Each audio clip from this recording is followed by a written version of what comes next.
અભય થઈને નિષ્પક્ષતાથી નિરપેક્ષ રીતે વાસ્તવિકતાનો અરીસો રૂપી સચોટ માહિતી લાવતો સત્યની સાથે અભય ટાઈમ્સ।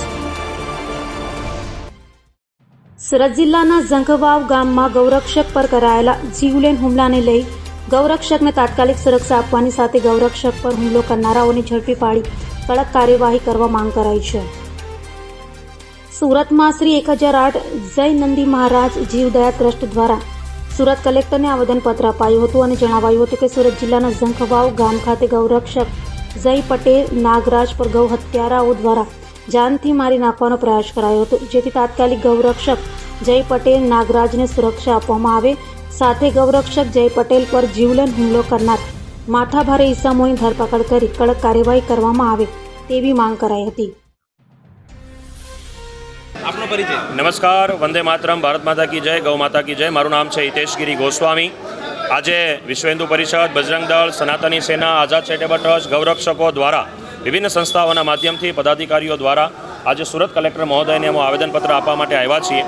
આવેદનપત્ર આપવાનું એકમાત્ર કારણ કે ગઈ 10 તારીખે રાત્રે 10 વાગે જે ઘટના સુરત જિલ્લાના ઝંખવાવ ગામે થઈ, કસાઈઓ દ્વારા 50-60 કસાઈઓ દ્વારા જય પટેલ નાગરાજ એટલે કે હિન્દુ હૃદય સમ્રાટ કે જે ગૌરક્ષક છે તેઓને ઘાતકી રીતે એના ઉપર હુમલો કરવામાં આવ્યો, જાનથી મારી નાખવાની કોશિશ કરવામાં આવી।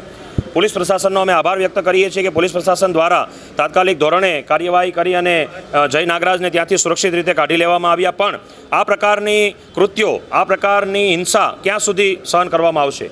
સુરતની અંદર સુરતની શાંતિ ડોળાવવા માટેનું, વિકસિત સુરતનું ભંડોળ કરવા માટેનું જે આ કૃત્ય કસાઈઓ અને વિધર્મીઓ દ્વારા જે ચલાવવામાં આવી રહ્યું છે એ ક્યારે પણ ચલાવી લેવામાં ન આવે। મારું નિવેદન છે, આજના કલેક્ટર મહોદયશ્રીને અમે એક નિવેદન કરીએ છીએ કે જે કસાઈઓ દ્વારા જે આ કાર્ય કરવામાં આવ્યું છે તેમને સખ્તથી સખ્ત કાર્યવાહી કરવી જોઈએ। કાર્યવાહીની સાથોસાથ હમણાં એવો પણ સમાચાર મળ્યા છે કે જે જગ્યા ઉપર એ લોકો રહે છે એ સરકારી જગ્યા છે અને કબજો કરેલી જગ્યા છે, તો એને તાત્કાલિક ધોરણે હવે અહીંયા સુરક્ષિત રહેવા માટે આ લોકો ઉપર એક્શન લેવા માટે ખૂબ જ જરૂરી છે। આપણે જાણીએ છીએ કે કઠોરમાં પણ એક ઘટના ઘટેલી, મૌલવીઓના તાર પાકિસ્તાન સુધી લાગેલા, એક કરોડનું ઇનામ શરત અંશે જુદા એવા ઉપદેશ રાણા તથા નુપુર શર્મા અને હૈદરાબાદ ટાઈગર રાજાસિંહ ઉપર એમના તરફથી ઇનામ મૂકવામાં આવેલું।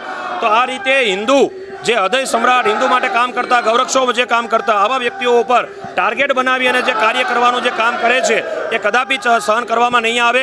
અમારો એક જ નારો છે કે અબ્દુલ કલામ બનીને રહેશો તો સર ઉપર બિઠાવીશું, અબ્દુલ કલામ બનીને રહેશો તો માથા ઉપર બેઠાવીશું, જો કસાબ બનવાની કોશિશ કરીશો તો ફાંસી લટકાવી દઈશું। વંદે માતરમ, ભારત માતા કી જય।